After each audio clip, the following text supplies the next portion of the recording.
इस news के sponsor है यशपिन थेरेपी एंड हिजामा centre, Jamiat Ulama hospital, Rahmat Bi Tekdi, near passport office, Solapur. Middle ईस्टमध्ये अमेरिका आणि इराण यांच्यात सुरू असलेल्या संघर्षामुळे होर्मुझ स्ट्रेट हा महत्वाचा सागरी मार्ग विस्कळीत झाला आहे। या परिस्थितीचा थेट परिणाम भारताच्या इंधन पुरवठ्यावर झाला असून देशात एलपीजी गॅसचा तुटवडा निर्माण होण्याची शक्यता वाढली आहे।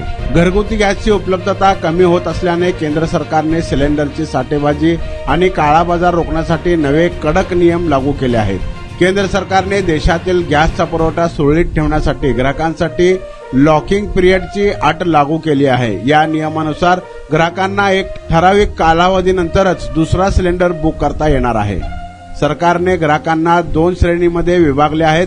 शहरी विभागातील ग्राहकांना एक सिलेंडर बुक केल्यानंतर 25 दिवसानंतर दुसरा सिलेंडर बुक करता येईल। ग्रामीण आणि दुर्गम भागातील ग्राहकांसाठी हा कालावधी 45 दिवसांचा निश्चित करण्यात आला आहे। यामुळे वारंवार बुकिंग करून गॅसचा अतिरिक्त साठा करण्यावर नियंत्रण मिळवण्याचा सरकारचा प्रयत्न आहे।